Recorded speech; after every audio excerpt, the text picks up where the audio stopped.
दोस्तों नमस्कार, मैं अजय पत्रकार।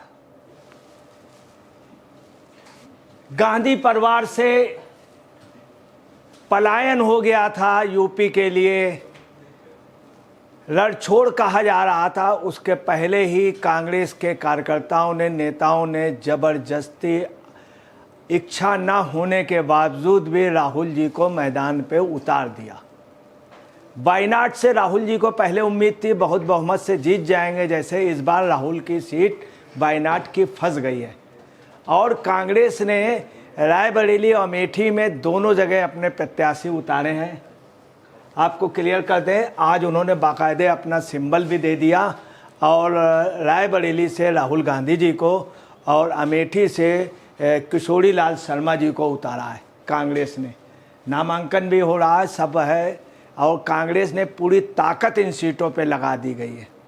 अब आपको बताना, चूँकि अमेठी से राहुल जी हार गए थे बुरी तरह से और रायबरेली में भी अंतर बहुत कम आ गया था, 1.5 लाख के से भी कम आ गया था। अब वो यहाँ पे सोनिया जी यहाँ से पलायन कर गई थी और लाया गया है राहुल गांधी को। राहुल जी के आने से क्या रायबरेली से राहुल जीत पाएंगे?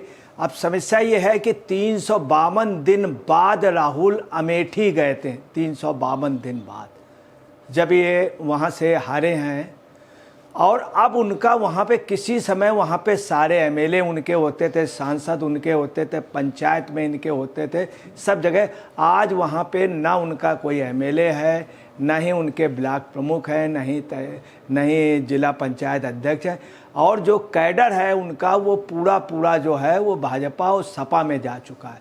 सपा से जो गठबंधन यूपी में 17 सीटों का हुआ है, उसमें रियलिटी ये है कि सपा का कार्यकर्ता इनका प्रचार नहीं कर रहा, इनका कार्यकर्ता सपा का प्रचार नहीं कर रहा, सिर्फ इनको सीट मिल गई है। उससे एक चीज़ और हो गई है कि जैसे मान लीजिए कहीं कांग्रेस का कैंडिडेट लड़ रहा है तो समाजवादी पार्टी का कार्यकर्ता, इनको ऐसा नहीं कि इन्हीं को मिल रहा हो, वो हर जगह बढ़ गया। कुछ बसपा में जा रहा, कुछ बीजेपी में जा रहा और कुछ कांग्रेस में जा रहा। एक ये समस्या आ गई है। अब इस समय बहुत ज़्यादा टफ है। ममता बनर्जी ने कहा था इनसे कि आप बनारस से, प्रियंका जी के लिए कहा था कि बनारस से लड़िए, या राहुल जी के लिए बनारस से लड़ने, उससे न लड़ने से भी आपको बता रहे इंडिया गठबंधन में भी दरार आ गई तमाम लोगों का। उस समय जब इंडिया गठबंधन बना था तब नीतीश कुमार, ममता जी ने ओपनली कहा था। अब क्या होगी लड़ाई ये देखिए आप। बेगूसराय, आज बड़ा अच्छा कमेंट्स उन्होंने किया है बेगूसराय से गिरिराज जी ने। उन्होंने कहा है कि बिहार कांग्रेस नेता, बेगूसराय बिहार से उन्होंने, गिरिराज जी ने कहा है कि कांग्रेस नेता राहुल गांधी की रायबरेली लोकसभा सीट से उम्मीदवारी पर केंद्रीय मंत्री गिरिराज सिंह का कहना है गांधी परिवार कभी भी उस सीट पर वापस नहीं जाता जहां से वह हारता है। राहुल गांधी अमेठी हार गए हैं और उन्होंने इसे छोड़ दिया है। इस बार अगर वह रायबरेली से हारे तो वह भी छोड़ देंगे, जैसे बहादुर शाह जफर ने मुगल सल्तनत के आखिरी बादशाह थे। गांधी परिवार के लिए भी वैसा ही है। मतलब उन्होंने बहादुर शाह जफर के लिए कह दिया। मैं आपको क्लियर कर दूं, बहादुर शाह जफर जब हार गए तो वो काला पानी उन्हें दे दिया गया था और वो समुद्र के बीच में अंडमान निकोबार द्वीप समूह चले गए थे। यहाँ गिरिराज जी का यही कहना है कि अगर गांधी परिवार कहीं से हारा है तो दोबारा लड़ा नहीं है, नहीं तो पलायन कर गया। बिल्कुल बहादुर शाह जफर के थे कि बहादुर शाह जफर आखिरी मुगल सल्तनत का सुल्तान था, आखिरी। इनका यहाँ पे आशय यह है कि ये भी कांग्रेस के आखिरी, नेहरू परिवार के आखिरी सल्तनत के हारने के बाद ये राजनीति से हट जाएंगे या कहीं चले जाएंगे। इनका इशारा है कि अब वायनाड भी छोड़ेंगे। अब वहीं आप देखिए, ठाकुर ने कहा है, केंद्रीय मंत्री ने, कुछ समय पहले राहुल गांधी कहते थे, कुछ समय पहले तक राहुल गांधी कहते थे डरो मत। अब डर कर कभी अमेठी से वायनाड और कभी वायनाड से रायबरेली जा रहे हैं। डर तो इतना है कि राहुल एक साथ कहीं दोनों ही ना हार जाएं, तो एक ही सीट से लड़ रहे हैं। वो अपनी बहन को भी न्याय नहीं दिला पाए, उनकी लिस्ट में कहीं भी उनकी बहन का नाम नहीं आया। ये दिखाता है कि कहीं ना कहीं कांग्रेस पार्टी में कुछ न कुछ चल रहा है। ये अनुराग ठाकुर ने कहा।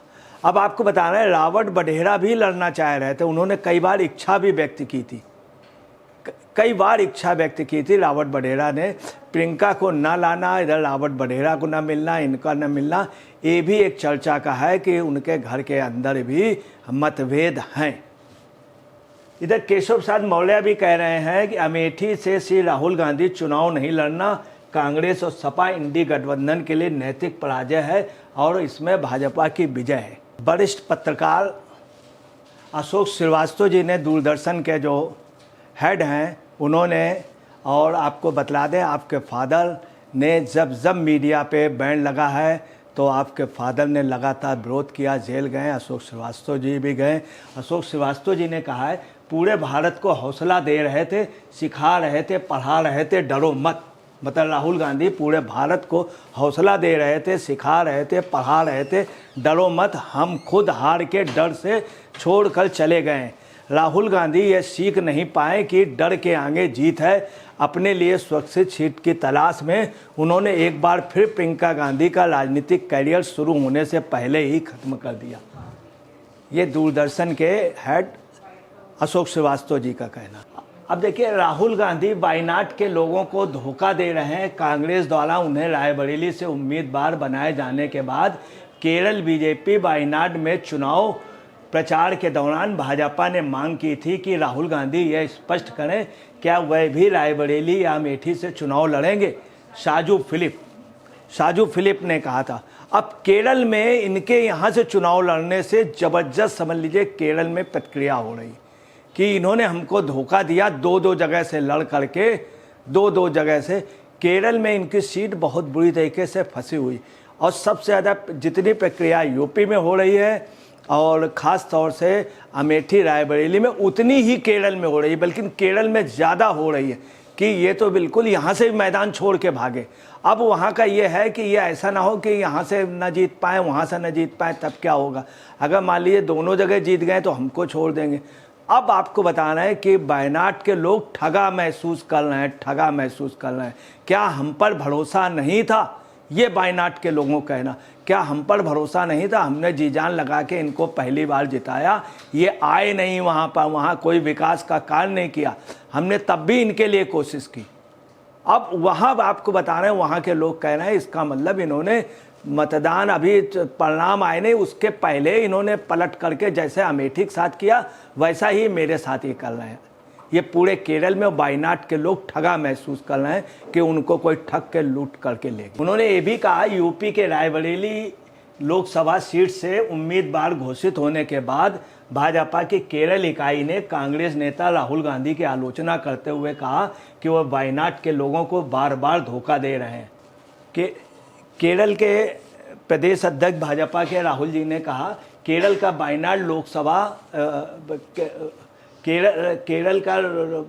लोकसभा सीट से कांग्रेस के उम्मीदवार थे राहुल गांधी, जहां 26 अप्रैल को चल रहे आम चुनाव के दूसरे चरण में मतदान हुआ था। शुक्रवार सुबह कांग्रेस ने राहुल को रायबरेली से अपना उम्मीदवार घोषित किया, जहां 20 मई को मतदान होना। प्रचार के दौरान राहुल गांधी ने दावा किया था कि वायनाड उनका दूसरा घर है। वायनाड में मतदान खत्म होने तक उनके रायबरेली से चुनाव लड़ने का फैसला गुप्त रखा गया था।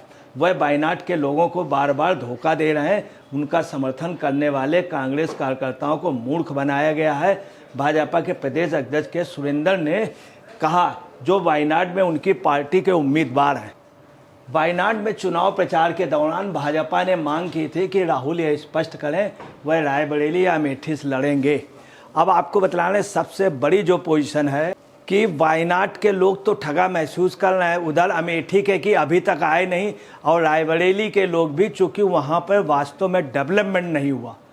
अब ये जिनको ले करके आए हैं, तो मैं आपको बता रहा हूँ, रायबरेली से जो दिनेश प्रताप सिंह लड़ रहे हैं, इनका परिवार वहाँ पे राजनीति में बहुत गहरी पकड़ रखता है। सपा, बसपा, कांग्रेस सब में उनका बहुत अच्छा प्रभाव। फैमिली के अधिकतर मेंबर, जिला पंचायत, इन सब जगह हैं। अच्छे इनका एक भाई एमएलए, ये भी एमएलसी हैं, मंत्री हैं। दूसरी आपको बतला दें कि सबसे मेन चीज़ है, वहाँ पे लोग ये कह रहे हैं उजड़ा हुआ चमन, कांग्रेस को कह रहे हैं उजड़ा हुआ चमन। और राहुल की जो पोजीशन उस समय थी वो पोजीशन अब नहीं। अब वोटों के परसेंटेज में देखें, अमेठी सीट में इनका प्रभाव बिल्कुल कांग्रेस का खत्म हो चुका। ये जिनको ले करके आए हैं किशोरी लाल शर्मा जी को, उनके बारे में अमेठी रायबरेली के लोगों का कहना ये उनका पर्सनल काम करते थे नेहरू गांधी फैमिली का, उनकी मीटिंग का अरेंजमेंट, ये पब्लिक का कोई काम कभी भी किशोरी लाल शर्मा जी ने नहीं किया और पब्लिक उनको टच नहीं कर सकती थी। उनसे मिलना बहुत दूर की बात थी, उनसे मिलने के लिए बहुत परमिशन लेनी होती थी, तब बात मुश्किल किशोरी लाल शर्मा जी, क्योंकि किशोरी लाल शर्मा जी उनके फैमिली मेंबर थे। रायबरेली के लोगों का ये भी कहना है कि अब हम लोग इन सब में दिनेश प्रताप सिंह वहाँ के क्षेत्रीय लोग रहे, इन्हीं के रिलेटिव भानु प्रताप सिंह ने संजय गांधी को हराया था और इन्हीं की फैमिली के सपोर्ट से इंदिरा गांधी 1977 में हारी थी। तो ये सब चीज़ें ऐसी हो रही। इधर मध्य प्रदेश के चीफ मिनिस्टर ने भी बोला है कि ये इन्होंने धोखा दिया है मोहन यादव जी ने, और डिप्टी सीएम अरुण साव ने भी बोला है झारखंड के, उसके छत्तीसगढ़ के, उन्होंने बोला है साव ने कि ये पब्लिक के साथ बहुत बड़ा धोखा हो रहा है। तेजेंद्र बग्गा ने भी कहा है कि अमेठी से वायनाड में ये डर गए हैं, डर के भाग गए। इस समय जो सबसे बड़ी बात है वहाँ अमेठी है, वहाँ पे वो कह रहे हैं सब लोग डरो मत, अमेठी से लड़ो मत। वहाँ एक ही नारा सब चल रहा है, सब लोग एक दूसरे को कह रहे हैं डरो मत, अमेठी से लड़ो मत। मतलब अमेठी से लड़े नहीं, रायबरेली से लड़ रहे हैं। अब क्या होगा, कुल मिला के कांग्रेस का किला हिल गया है और कांग्रेस के चूँकि किले से ये लोग भाग गए थे, अब दोबारा आना, वो भी पैदल आना, तो बहुत ही कठिन घड़ी है इनके लिए। कितना मूव करेंगे, कुल मिला के कांग्रेस के लिए कठिन घड़ी है। वहीं सभी लोग ये कह रहे हैं उजड़ा हुआ चमन। इन सब में स्मृति ईरानी सिर्फ एक छोटा सा सेंटेंस बोल रही, क्या कह रही है, कौन कहता है आसमां में सुराख नहीं होता, यारो एक पत्थर तो तबीयत से उछालो। वहीं आपको बताना है कि स्थिति ये हो गई है जैसे एक गाना था, मैं इधर चला मैं उधर चला, जाने कहाँ चला मैं किधर चला, फिसल गया तो तूने क्या किया। ऋतिक रोशन और प्रीति जिंटा का था वो गाना, आज बहुत वहाँ बज रहा है, ख़ास तौर से उदित राज ने जो गाया था। और ये कोई मिल गया फिल्म का, आपको बताना जब स्टेडियम का वो हुआ था तब भी ये गाना गाया था, लोग वही गाना भी याद कर रहे हैं, राहुल गांधी फिसल गए हैं। अब देखिए क्या होता है। मैं कुल मिला करके नेहरू खानदान के लिए पहली बार सब बहुत कठिन घड़ी हो गई है ये, और ये जो पगडंडी है इनकी बहुत कठिन पग है। दोस्तों नमस्कार, मैं अजय पत्रकार।